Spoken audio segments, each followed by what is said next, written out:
Now, to that rough weather last night. About 5,000 are without power across northeast Ohio tonight, with the majority of those outages in Lorain County after those severe storms. You can see the aftermath right here. The National Weather Service says a microburst with up to 80-mile-per-hour winds hit parts of Amherst and Lorain County, and the damage, as you see here, is evident. Amaya Ward is live in Lorain right now with a look at the damage and what residents are dealing with tonight. Hi, Amaya. Hi, Christy. Hi, Ross. Yeah, cleanup here in Lorain is going to be a couple of days, according to city officials, just because of the amount of debris and trees. Actually, you can see one behind me. That's just one of several trees that was uprooted during last night's storms. Across the neighborhood, residents spent the day clearing debris, checking for damage, and waiting for the power to come back on.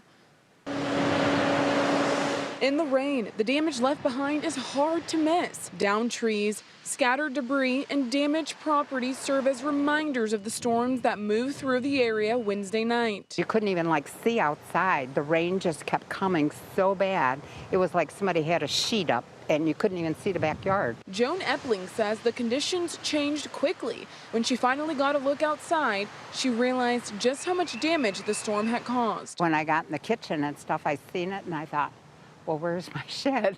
Neighbors say high winds sent garbage cans sliding and other debris flying through the area. Mother of 3 News employee Torian Kimmy, Sandra Kimmy, says people were scrambling to save whatever they could. People on Edgewood, which stay down on the other end of the corner, they were coming down the street trying to catch their garbage cans.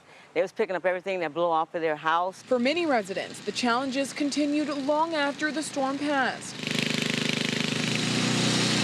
Thousands across Lorain County lost power, leaving some families trying to keep food from spoiling. I forgot all about the stuff in the freezer, and then I went downstairs and I see this water on the floor and I thought, oh my God. As crews worked to restore power and residents cleared their yards,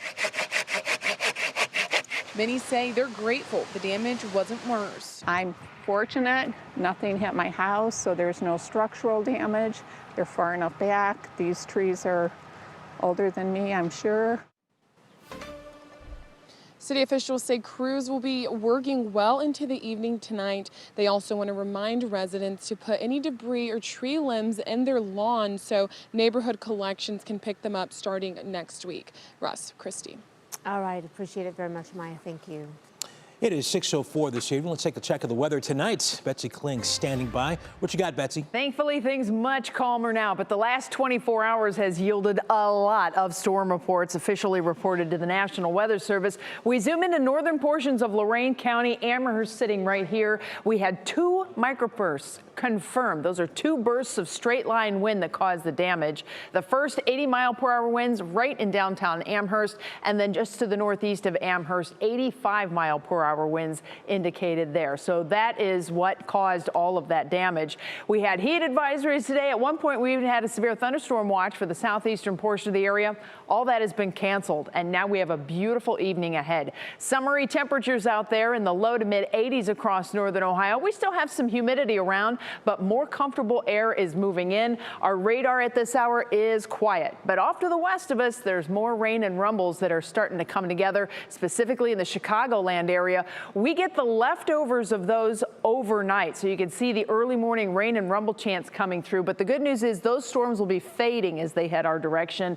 Temperatures in the 80s this evening. You can see by tomorrow morning we'll be in the 70s to start the day. We do have some more weather to talk about, specifically once we get to the end of the weekend. We're going to break all that down for you in the full forecast coming up. All right, looking forward to that, Betsy. Thank you.